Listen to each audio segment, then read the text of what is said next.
Bueno, muchas gracias.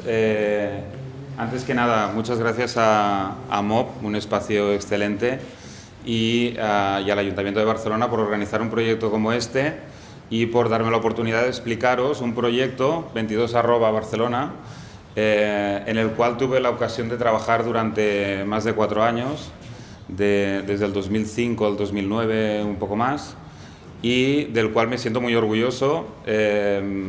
Bueno, y siempre que me piden comentar un poco nuestra experiencia, creo que es un placer y un lujo poderlo hacer, y sobre todo delante de gente como vosotros, con ganas de trabajar en un proyecto único también, en el Eixample, pero que espero que la experiencia que os vaya a explicar ahora os sirva de inspiración, por lo menos para el proyecto, ¿de acuerdo? Entonces, el contenido de la sesión que quería comentaros es, primero, hacer una pequeña introducción sobre ecosistemas innovadores, y por qué, y está muy entroncado con la transformación urbanística, que de hecho 22@ no deja de ser un proyecto de transformación urbanística, pero que tiene como objetivo intentar crear un ecosistema innovador, ¿vale? A continuación ya entraré a trabajar y a explicaros el proyecto 22@ Barcelona, la ubicación, organización, estrategia y cuáles son los proyectos transformadores que yo creo que configuran buena parte del 22@ y unas cuantas conclusiones.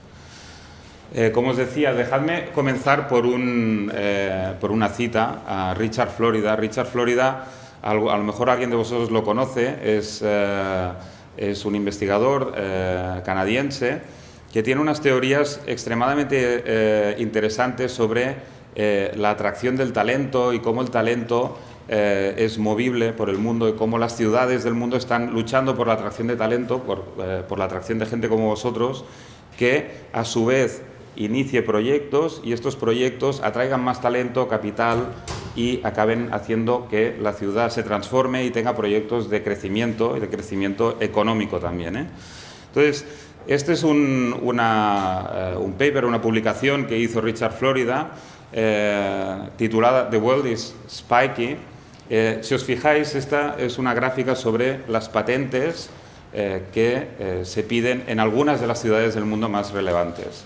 Y si os fijáis, hay ciudades donde, curiosamente, aunque estemos en un mundo absolutamente globalizado, parece mentira, pero hay ciudades donde parece que la innovación se queda pegada, ¿no? Que hay muchas más patentes, es decir, mucho más conocimiento aplicado o conocimiento con ganas de convertirse en riqueza económica, que en otras ciudades, ¿no? Aquí vemos, pues no lo sé, Japón, la costa este de Estados Unidos, la costa oeste. Entonces, es como una paradoja en un mundo absolutamente globalizado, cómo es que en ciertos territorios pequeños, en ciudades, se dan estos fenómenos de atracción y de consolidación de la actividad innovadora. Es como si la gente nacida en estas ciudades tuviera un gen de la innovación, o como si hubieran nacido con ganas de emprender o de innovar o de generar nueva tecnología. Esto es evidente que no es así. Algo está pasando en estas ciudades y algo está pasando en estos territorios pequeños que hace que la innovación y, como consecuencia de la innovación, el crecimiento económico y la riqueza social crezcan. Zonas como el Silicon Valley, por ejemplo, ampliamente descritas por mucha literatura y por muchos ejemplos. No me voy a extender en el ejemplo, pero evidentemente en una zona que tú puedes recorrer en coche en 1 hora o poco más de 1 hora, parece que hay una concentración extremadamente alta de actividad económica de altísimo nivel y referencia a nivel mundial. Entonces, en una zona relativamente pequeña se concentra toda la innovación, o buena parte de la innovación, en esta parte del mundo. ¿Qué es lo que hay en esta zona? ¿Qué existe aquí? ¿Qué existe en Silicon Valley que no exista en otras zonas y que haya provocado esto? Aquí hay algunos de los elementos fundamentales, ¿no? La Universidad de Stanford, que desde hace más de 50, 60 años está combinando estudios e investigación en management, en gestión, junto con la electrónica, ingeniería, etcétera. Un entorno normativo flexible, talento de todo el mundo. ¿Por qué va todo el talento de todo el mundo allí? Entre otros motivos, porque hay un entorno que así lo favorece, pero también porque se pagan buenos salarios. ¿Por qué se pagan buenos salarios? Porque hay rivalidad también. Si yo salgo de la Universidad de Stanford y otro colega mío también, uno está trabajando en Apple y otro está trabajando en Google, y nos encontramos por azar en un restaurante, nos comentamos cómo estamos en nuestros respectivos puestos de trabajo, cuáles son las ventajas que tenemos, cuáles son los salarios, y esto para retener el mejor talento, ¿qué haces? Pues subes salarios también, y esto atrae más capital, más talento. Mercados financieros muy sofisticados, gasolina pública masiva. A mí me gusta poner como ejemplo el DARPA, que es un organismo del Departamento de Defensa de Estados Unidos, que invierte cada año del orden de 3.000 millones de dólares, 3 billion, en proyectos de I+D. Es decir, existe gasolina pública masiva, es decir, existe inversión pública destinada a cubrir el fallo de mercado que es la I+D, a hacer proyectos a largo plazo. Claro, después se requieren empresas sofisticadas y con capacidad de gestión para que estos proyectos, imaginar que HP, por ejemplo, gana un proyecto para desarrollar el ordenador del futuro para el ejército americano, luego se requiere también toda una capacidad de gestión y de estrategia para poder productivizar esto en la sociedad civil, evidentemente, pero que sin gasolina pública masiva esto también sería muy difícil. Es decir, que mientras que el entorno macroeconómico es bastante común o relativamente común para por lo menos grandes zonas del mundo, parece como que la competitividad se decide a nivel local. Las oportunidades necesitan de un cierto entorno para desarrollarse, para generarse, pero también para desarrollarse. Zonas como, por ejemplo, East London. Esto es una web que os recomiendo que le echéis un vistazo, porque de una manera muy visual intenta plasmar en el mapa, en una zona muy concreta de Londres, las diferentes actividades económicas, empresas y personas que trabajan en el ámbito del software, cineastas, diseñadores de moda, diseñadores de producto, etcétera. Y puedes hacer zoom in, zoom out, ver cuáles son las conexiones que existen entre ellos. Es una web muy visual y que nos permite ver cuáles son estas conexiones y cómo una zona concreta de una ciudad se aprovecha de estas conexiones para el crecimiento. La gran pregunta, como siempre, es: ¿un ecosistema de este estilo nace o se hace? ¿Podemos hacer algo? ¿Podemos trabajar para que un ecosistema esté en la forma que esté, mejore y tenga una capacidad de crecimiento, de innovación, de creatividad mayor? La respuesta es que sí. Si vemos ejemplos como el de Seattle hace ya unos cuantos años, 40 años, nos encontraremos que había hasta chistes en la prensa como este, en el que decía: el último que se vea de Seattle que apague la luz. Estaba en completa decadencia urbanística. Hoy en día, si alguien de vosotros lo conoce, Seattle es una de las ciudades donde la renta per cápita es mayor, donde la productividad empresarial es mayor, donde la competitividad del territorio, de la ciudad, es mayor.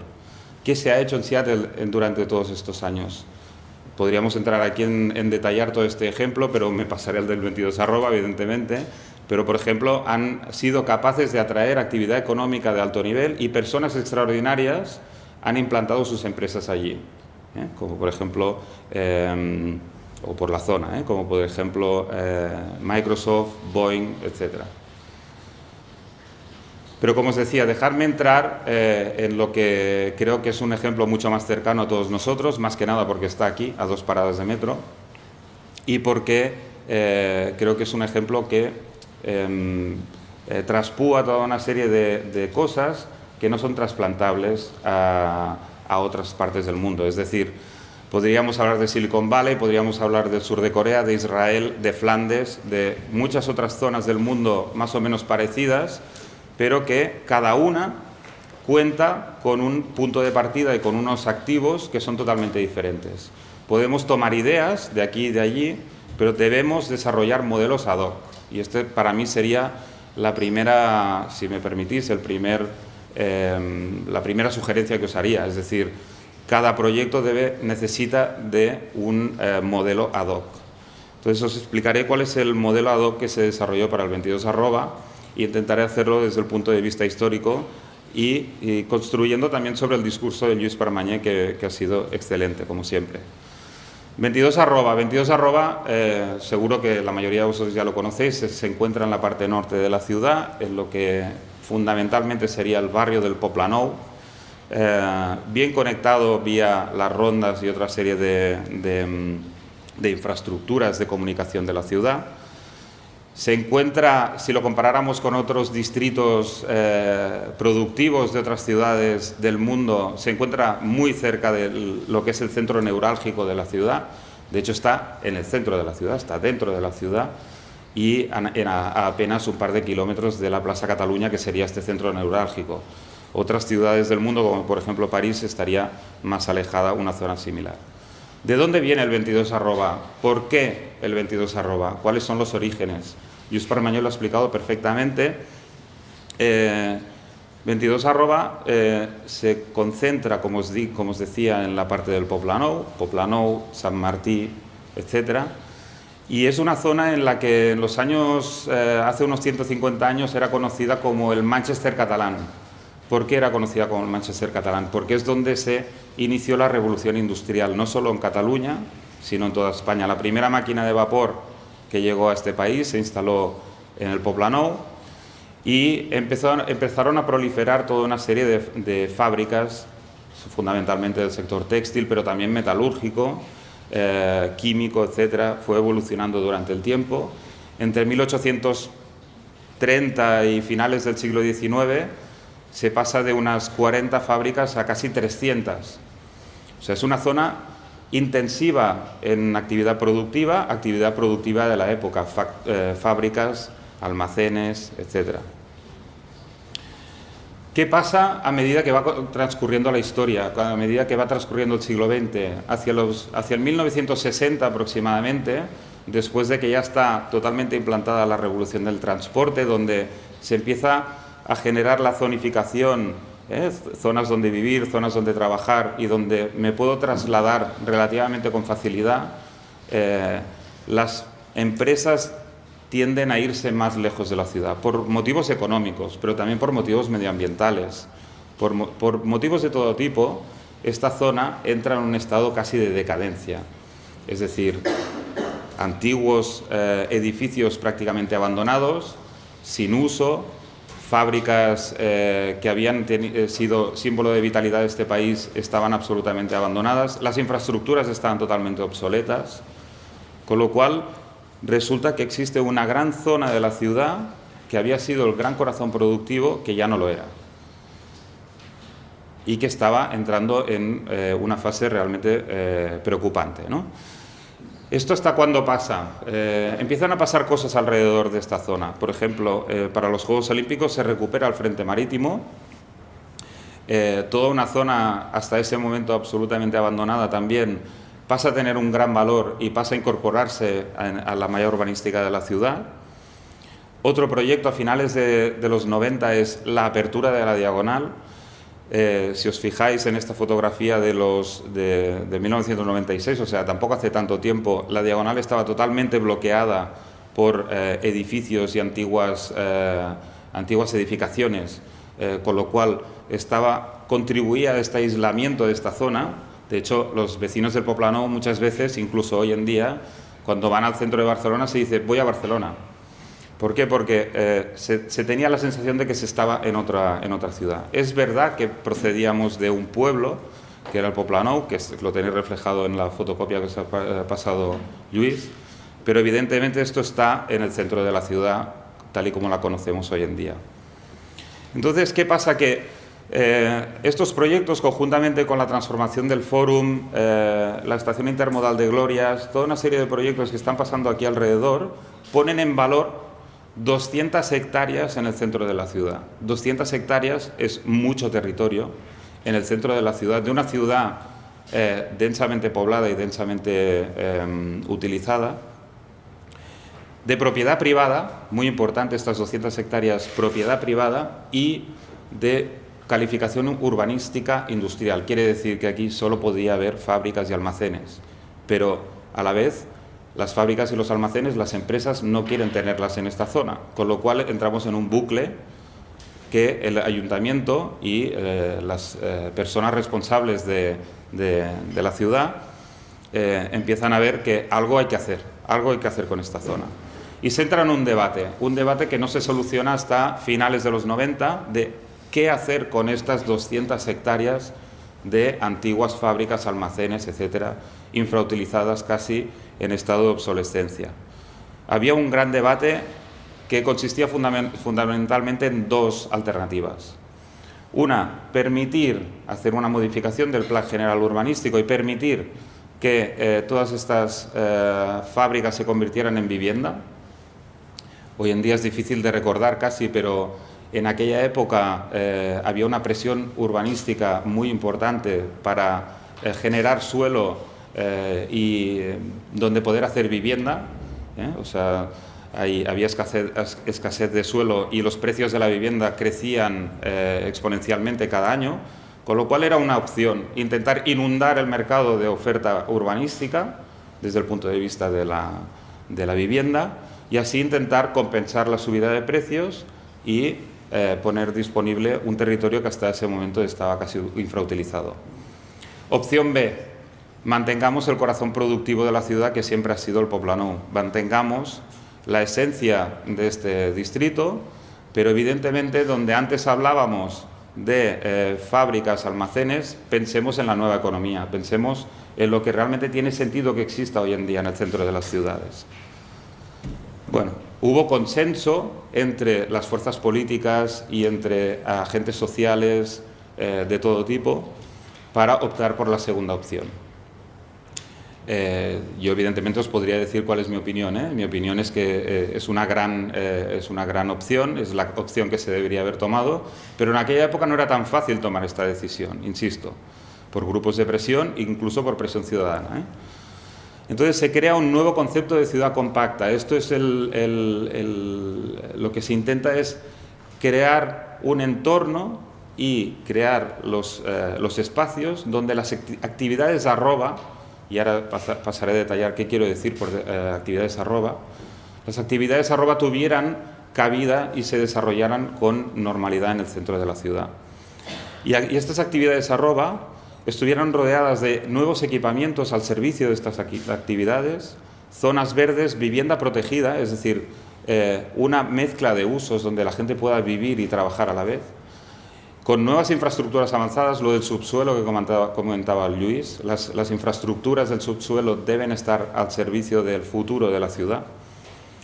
Reconociendo el patrimonio de la ciudad, hay más de 100 elementos, antiguas fábricas, pero también elementos que recuerdan el pasado y la historia y el heritage, ¿no?, de esta ciudad. Un nuevo modelo de movilidad urbana, asegurar que la gente desde cualquier punto de la área metropolitana se pueda desplazar en transporte público en 1 hora hasta el Poblenou, y revitalización del espacio público. ¿Qué son las actividades arroba? Las actividades arroba son actividades intensivas en conocimiento. Si antes en el Poblenou la materia prima era el carbón para generar vapor y a partir de aquí hacer las actividades manufactureras, si la materia prima podía ser el algodón para las fábricas textiles, hoy en día la materia prima en el centro de la ciudad, las actividades que tienen sentido son las actividades cuya materia prima es la materia gris. Es el talento y la creatividad de las personas puestos al servicio de los proyectos. Y esto no se trata simplemente de universidades y centros tecnológicos y etcétera, sino también servicios a la industria, servicios a la economía, abogacía, formación, etcétera. Y la clave de todo es la transformación urbanística y las reglas del juego, ¿vale? Y esto fue algo que, si me permitís, yo no estaba presente evidentemente en estas discusiones, pero para mí es el gran kit de la cuestión. Sin estas reglas del juego, esto no habría sido posible. Existía un plan general metropolitano desde los años 70 que describía cuáles eran los usos que podía haber en cada zona de la ciudad. Una de las calificaciones urbanísticas era el 22A. 22A es un código que describe actividades industriales, lo que os decía, fábricas, almacenes, etc. Se crea un nuevo concepto. Hay una modificación del plan general que crea un nuevo epígrafe que es las actividades 22A. 22A es el suelo en el cual pueden haber oficinas destinadas a actividades, y están todas ellas reguladas, intensivas en conocimiento. Pero os recuerdo que, como os he dicho antes, es un territorio de propiedad privada, 200 hectáreas de propiedad privada. El ayuntamiento no podía entrar allí y decir, bueno, cambio la calificación y empiezo a construir. Con lo cual, se tenían que poner unas reglas del juego y incentivar a que la empresa privada tuviera el deseo de llevar a cabo esta transformación. Entonces, el gran incentivo fue, si yo soy propietario de un solar, por ejemplo, de este solar al 100% propiedad mía y donde yo puedo solo construir fábricas y almacenes, el ayuntamiento me permite, no me obliga, pero me permite transformarlo en suelo 22 arroba. Quiere decir que yo donde antes tenía una fábrica podré tener un edificio de oficinas. Es decir, si yo antes cobraba 5 euros metro cuadrado mes por una actividad industrial, en el mejor de los casos, si es que alguien quería alquilarlo, ahora a lo mejor podré cobrar 18 euros metro cuadrado por un espacio de oficinas, para el cual hay mucha más demanda. Con lo cual, ¿qué va a hacer el inversor privado? De entrada le va a encantar.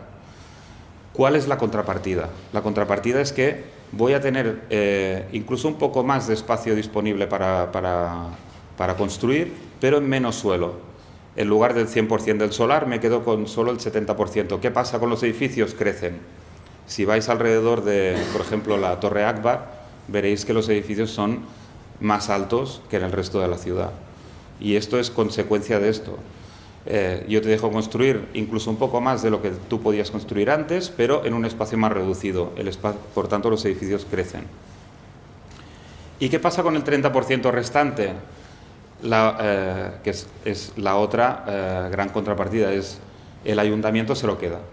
El ayuntamiento en una zona, 200 hectáreas, donde solo había propiedad privada, de repente es propietario del 30% del suelo. De aquello que se va transformando, insisto. No es una obligación y no es de la noche a la mañana que pasa. Es cuando un propietario decide transformar que se libera un 30% de ese espacio.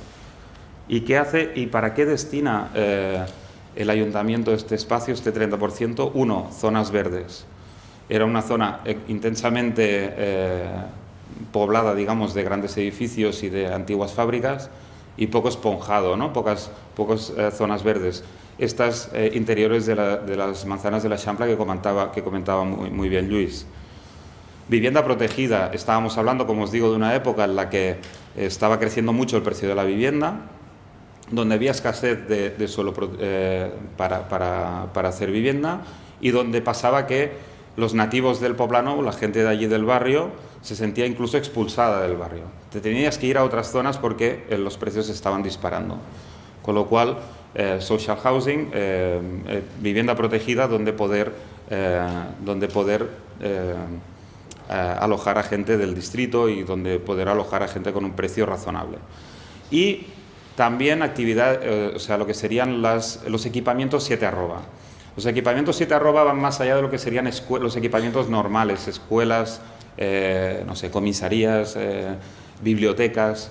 Los equipamientos 7 arroba son universidades, centros tecnológicos, centros de investigación que refuerzan la actividad que nosotros queremos atraer. Además, el privado, al hacer esta transformación, debe asumir la parte proporcional de la transformación de las infraestructuras. 180 millones de euros en nuevas infraestructuras, desde cometidas eléctricas hasta calefacción centralizada, pasando por fibra óptica y cualquier otro tipo de infraestructura. Esto está pagado por la iniciativa privada al hacer la transformación. Con lo cual es un gran proyecto de transformación urbanística que tiene unos réditos a nivel público, que tiene un interés público, pero que se combina también con el interés privado. Sin estas reglas del juego, establecidas en el 1999-2000 y con consenso de todas las fuerzas políticas, como os decía, todo lo que viene a continuación no habría pasado. Que tenía que ser el 70 o el 80 o el 20 yo esto no lo sé. Seguramente tampoco lo sabían en su día los que lo pusieron en marcha, aunque sí que está claro cuáles son las reglas del juego. 4 cifras, son 200 hectáreas, como os decía. Esto quiere decir 4 millones de metros cuadrados de espacio productivo adicional. Cuando se puso en marcha este proyecto, en toda Barcelona había aproximadamente 4,5 millones de metros cuadrados de espacio productivo, con lo cual es doblar la capacidad de Barcelona en cuanto a oficinas y espacios productivos. Con lo cual ya os podéis imaginar que no es un proyecto a 4 años vista, es un proyecto que depasa el ciclo político, por ejemplo, con lo cual, primer punto a favor. Y esto genera también espacios y zonas verdes, como os comentaba, más de 100.000 metros cuadrados, tanto para zonas verdes como para equipamientos, etc. Se crea una empresa a propósito. En el año 2000 se crea una empresa, 22@sau, que es una empresa 100% del ayuntamiento, pero destinada a cubrir toda la cadena de valor de la transformación urbanística, desde la planificación urbanística, la gestión, muy importante. Pensemos que es muy fácil o relativamente fácil ir a negociar con el propietario de toda una manzana de la Xampla. No es tan fácil cuando hay 25 propietarios dentro de una misma manzana de la Xampla. Con lo cual, la gestión urbanística, que al final son abogados, es una tarea fundamental, La permuta de terrenos, el gestionar, que se generen espacios realmente productivos de una cierta masa crítica es importante. Infraestructuras, la inversión de estos 180 millones de euros, el desarrollo corporativo, el generar proyectos de clúster de actividad económica que refuercen esta transformación urbanística y que atraigan actividad económica, y evidentemente el marketing y la comunicación. Ir por el mundo a explicar que en Barcelona existe una zona donde se están creando las condiciones ideales para atraer un cierto tipo de actividad. Y este es el modelo conceptual, basado en 3 fases fundamentales y que tienen en cuenta todo lo que existe en el 22@ y aquí, permitirme, en un barrio como la Xampla también. 1, el entorno físico, la transformación urbanística, infraestructuras, todo lo que es el hard, ¿no? Todo lo que es donde van a ir las actividades. Pero segunda fase, el entorno corporativo, las empresas, la actividad productiva. Y tercera fase, las personas. 60.000 personas viven en el barrio del Poblenou y se preveía que al final de la transformación del 22@ habría unos 100.000 puestos de trabajo en el área. Con lo cual estamos hablando de unas 160, 180.000 personas que se mueven en el 22@, con lo cual es muy importante también tener en cuenta proyectos para el desarrollo personal y social. ¿Cómo se desarrolló el proyecto? No podía ser de otra manera. Al principio se pone el acento en la parte física, en esta primera fase que os decía, planificación urbanística, gestión urbanística, infraestructuras, y no es hasta 2004 que se intensifica la construcción, se continúa con el resto de actividades, pero se empiezan también los proyectos corporativos. Ya existe alguna zona donde poder hacer algo, ya existe un discurso, ya existe una estrategia a largo plazo y se empiezan a desarrollar proyectos. Un tema muy importante también es la interacción de las personas. Cuando se desarrolla, por ejemplo, el Parc Barcelona Media, uno de los elementos que surge es el diseñar estos espacios públicos que emergen en la ciudad para fomentar la interacción de las personas. La generación de nuevos proyectos y nuevas iniciativas, con lo cual riqueza y atracción de más talento y más proyectos y capital, inversiones, etcétera, surge del encuentro entre personas, no solo de manera planificada, sino también de manera informal. Y en zonas pequeñas, recordar lo que os decía antes sobre los ecosistemas, es donde se pueden dar este tipo de actividades. A nivel corporativo hemos bebido de contribuciones conceptuales como la de Richard Florida que os comentaba sobre los desarrollo de clústeres, las teorías de clústeres de Michael Porter de los 90, sobre la Open Innovation. Existe más conocimiento fuera de la organización que dentro, sea del tamaño que sea la organización, y debemos aprovechar esta información. Y debemos sacar un rédito de toda la información que nosotros disponemos. La triple hélice, es decir, que la innovación surge de estas interfaces entre la academia, el mundo privado y la administración, pero también la cuádruple hélice con las personas. Y entonces los proyectos corporativos lo que hacen es construir e intentar acelerar este proyecto de transformación urbanística dotando de un discurso a esta zona del barrio, de la ciudad, perdón. Una, desarrollando y creando el entorno ideal para ciertas actividades económicas. Se escogen una serie de ámbitos económicos. Podréis decir que si vais por cualquier ciudad del mundo, pues más o menos serán bastante parecidos. Todos ellos aquí basados en análisis sobre cuál era la realidad preexistente en Barcelona y cuáles eran las capacidades que podíamos tener, basadas en la investigación que se hace, en actividad económica previa, en tejido asociativo, muy importante, etc. Se trata de crear todos estos elementos, estos clústeres, esta aglomeración de actividad económica alrededor de negocios muy bien definidos. No hay unos incentivos especiales. Si yo alquilo unas oficinas en 22 arroba, no tengo una reducción de precio. Al contrario, si existe mayor demanda, el precio a lo mejor será mayor. Debemos dar algo más. Esta capacidad de interacción, pero también toda una serie de servicios que se desarrollaron en aras de que los clústeres se desarrollaran y que existieran estas interacciones entre los diferentes elementos que crearan riqueza económica. Me voy a ir saltando alguna cosa porque si no me alargaré demasiado. Entonces, esto se basa fundamentalmente en intentar aprovechar este espacio público que se genera con la transformación urbanística para crear elementos estructurales alrededor de los cuales se ubique actividad económica e irradien actividad económica alrededor, pero también trabajar en clave clúster de refuerzo competitivo de los negocios. No voy a entrar en detalles de esta segunda parte, pero sí que de esta primera, aquí tenéis algún ejemplo de infraestructuras que al final también, como os digo, atraen actividad y generan actividad a su alrededor y debían ser este núcleo potente a través del cual se irradie actividad. En zonas específicas se instalan estas actividades en coordinación entre la actividad pública y privada, el liderazgo público y privado, para generar cosas como esta. En una única manzana de la Eixample os encontraréis este espacio de interacción que habíamos comentado antes, pero encontraréis los elementos de esta triple hélice famosa, ¿no?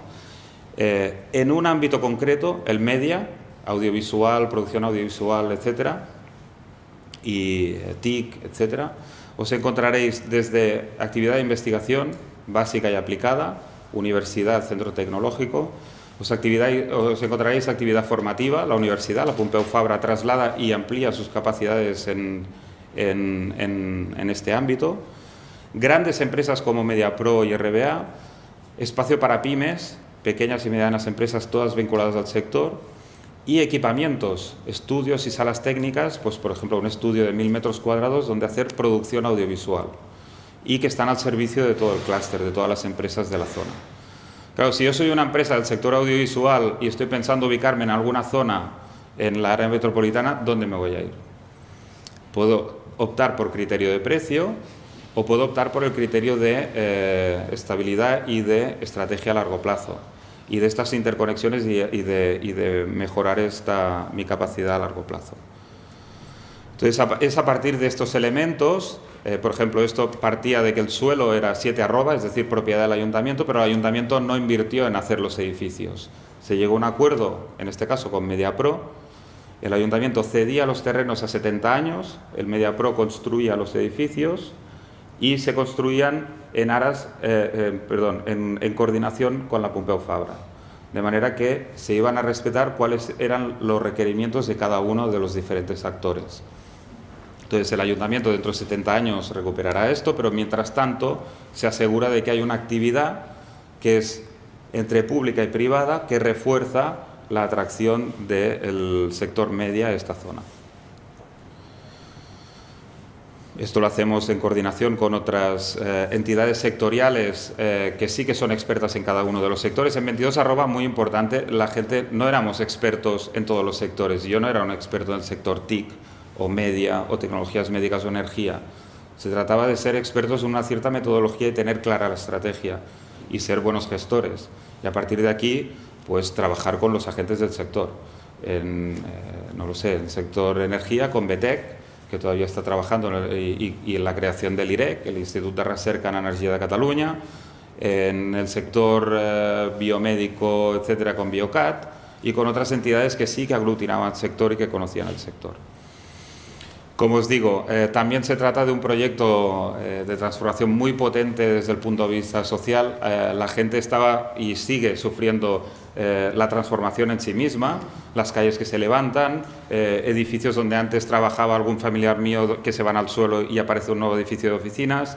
Entonces, hay que ser sensible a la gente que vive en el barrio, hay que tener en cuenta sus necesidades y hay que implementar los proyectos que ellos necesitan, aparte de difundir y explicar bien cuáles son los proyectos y cuál es la estrategia a medio y largo plazo del barrio, que no es otra que mantener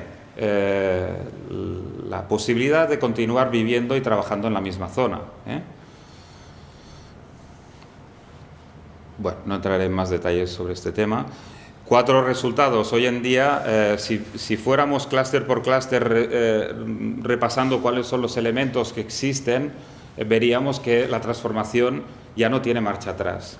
Pero si queréis, yo os sugiero un ejercicio interesante, que es que os pongáis un día en un cruce de calles, que es el cruce de calles entre las calles Roc Boronat y Tánger, cerca de la Torre Akbar, detrás. Si os dais 360 grados de vuelta, primero, esa esquina no existía hace menos de 10 años, es decir, estaba bloqueada por antiguas zonas solares, etc. Con lo cual, eso ya es una primera demostración de cambio. Segundo, os encontraréis que hay grandes empresas como Indra, que existe el Parque Barcelona Media con la universidad, centros tecnológicos, un centro para distribución de agua caliente sanitaria y de calefacción centralizada, que es Districlima. Os encontraréis como un museo, Vilacasas, en la antigua Canframis, que por cierto no sigue el Plan Sardá, porque es previo a la transformación del Plan Sardá y es una de las antiguas fábricas que arquitecturalmente no tenía mucho interés, pero sí que tenía mucho interés porque desde el punto de vista urbanístico seguía el antiguo trazado. Y, es decir, Radio Nacional de España, el edificio Mediatí con un centro tecnológico, actividad económica. Si os dais una vuelta por aquella zona, veréis la transformación que se ha hecho en menos de 10 años. Existe ya una masa crítica a partir de la cual ya no hay vuelta atrás y donde la transformación se ha hecho. Todavía queda mucho camino por hacer, y hay zonas, sobre todo si vais más hacia el norte, por ejemplo por la calle Peracuar, veréis que hay zonas donde todavía existe mucho trabajo por hacer. Pero, bueno, este por ejemplo es un estudio que se hizo en el 2008, yo no tengo ningún estudio reciente, a lo mejor el ayuntamiento sí, que se habían ubicado 1.400 empresas nuevas desde la creación del 22 Arroba, de las cuales la mitad eran de nueva creación o de nueva ubicación, a lo mejor empresas de fuera del país que venían a Barcelona, la otra mitad eran relocalización de empresas que ya estaban en otras zonas de la ciudad, y 42.000 nuevos puestos de trabajo en la zona, la mitad de ellos de alta cualificación. Y básicamente, gran parte de ellos ya estaban en los sectores que se habían escogido, con lo cual ha habido una realimentación entre la estrategia y la realidad. Bueno, yo creo que con esto lo dejamos aquí. Finalmente, dejarme decir, esta foto a mí me gusta especialmente porque combina vivienda, edificios de oficinas, edificios de formación, de investigación, toda esta ciudad compacta de la cual yo os hablaba, que sin liderazgo, estrategia, visión a largo plazo, recursos y una gestión eficiente sería imposible tirar a cabo. Yo lo dejo aquí, si tenéis cualquier pregunta, encantado. Ahora o después, o lo que queráis. Me parece que tengo aquí, sí.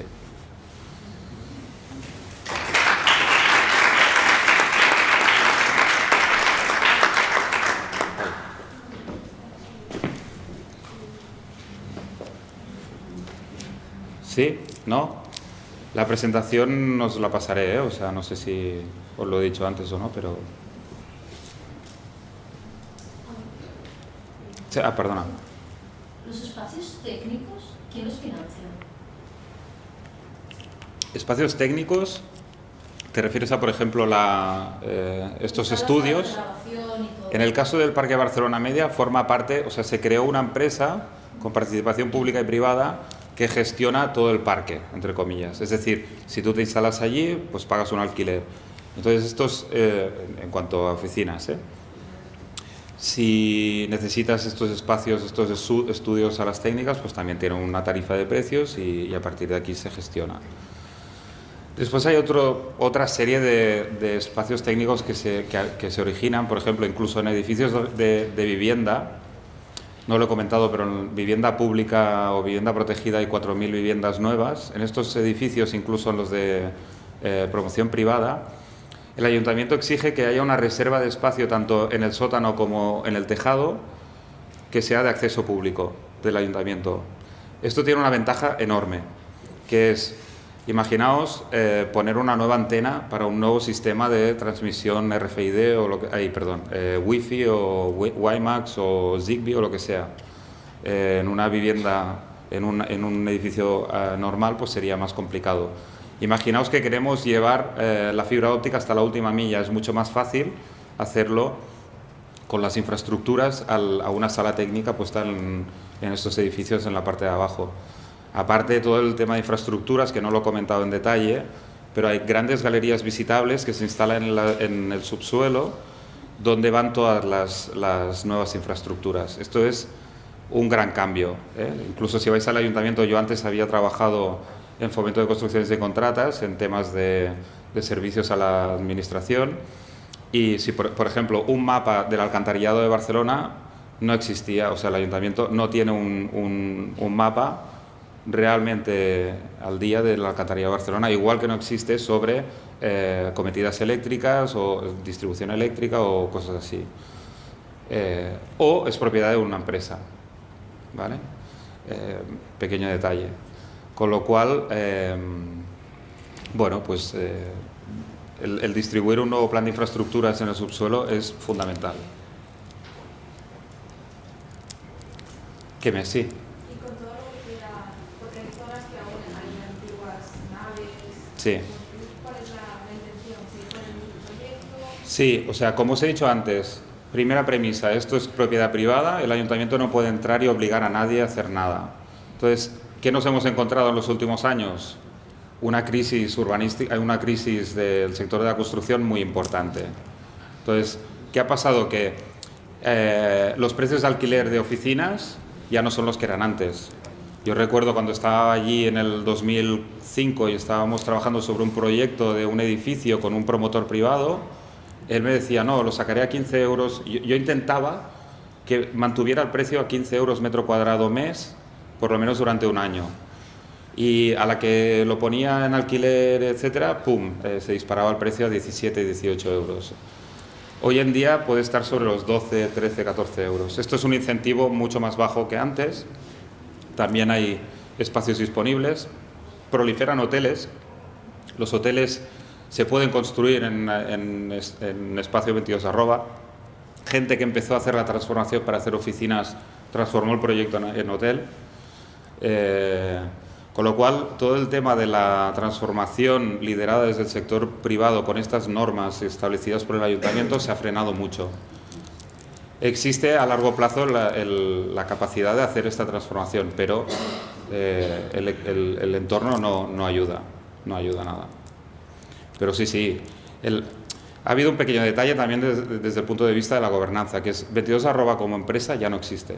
Ha sido absorbida dentro de Barcelona Activa.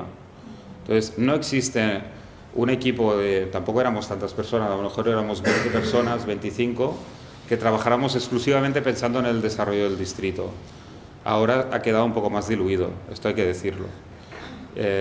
No sé cuál es la intención hoy en día. Yo ahora trabajo en la Generalitat en otros asuntos, pero creo que esto también influye. El liderazgo, la gobernanza, todo esto que os pongo aquí también forma parte de esto. ¿Qué más? ¿Y cómo hacéis para tener en cuenta, por ejemplo, la satisfacción de los vecinos de aceptar esta transformación? Sí. Para poder lo que Sí, el Poblenou y de hecho y San Martí y todo el distrito de San Martí, digamos que es el área de influencia, porque no solo era la transformación de las 200 hectáreas estrictas, sino de todo el área de influencia. como digo, vive mucha gente, pero es que además tiene un tejido asociativo muy potente.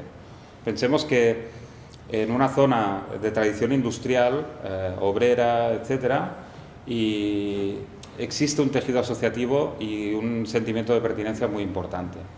Con lo cual, hasta cierto punto, previa voluntad del 22 en este caso como empresa, pero también del distrito de San Martí, de la regiduría del distrito, era relativamente fácil llegar a las personas. ¿Por qué? Porque existe toda una serie de asociaciones vecinales, algunas interesadas por un ámbito concreto, otras más en cuanto a asociación de vecinos de un área, con las cuales teníamos un discurso muy fluido y teníamos reuniones muy a menudo para discutir temas de urbanismo, pero también para discutir temas de estrategia a largo plazo y para cubrir necesidades. Es decir, por ejemplo, había un proyecto que era el Districte Digital, que era, si estamos trabajando en atraer el sector TIC aquí, pues intentemos que la gente de aquí, la sociedad de la información que se le llama, pues que la gente de aquí sea digitalmente avanzada, ¿no? y que pueda utilizar esto. Entonces, de este Districte Digital emanaban toda una serie de proyectos, tanto dirigidos a la gente mayor, como a crear nuevas aulas multimedia en el barrio, como el reciclaje de ordenadores de grandes empresas como T-Systems, que cada 4 años los cambian, pues regalarlos a los vecinos. Pues es este punto de vista también. Aún así, yo creo que no se hizo bien, porque se debería haber hecho antes de empezar, ¿eh? Entonces, se empezó a hacer la gran transformación y la gente no sabía qué pasaba. Entonces, se levantaba la calle de delante y estaba levantado durante 1 año y medio, y a lo mejor te estaban poniendo ahí unas infraestructuras de altísimo nivel, fibra óptica, etcétera, y tú no sabías ni para qué. Y además veías que se cerraba tal empresa y que empezaba la especulación de gente que iba a hacer esta transformación. Entonces, esto no se explicó al inicio con la intensidad que se debería haber explicado, creo yo. Entonces, luego sí que se mantuvo este diálogo fluido con los vecinos, pero en muchos casos creo que llegamos muy tarde, muy tarde.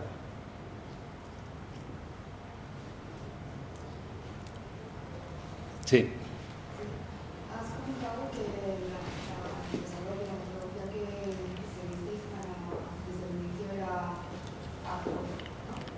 Sí. Y bueno, ya han pasado unos años y estás comentando que se está comenzando a diluir o ese equipo o esa entidad Sí. de alguna manera.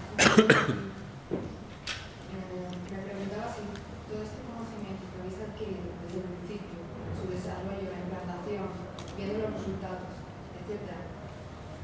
Sí se ha perdido. No sé si se ha perdido, si se está intentando evitar que se pierda, plasmándolo de alguna manera. Sí.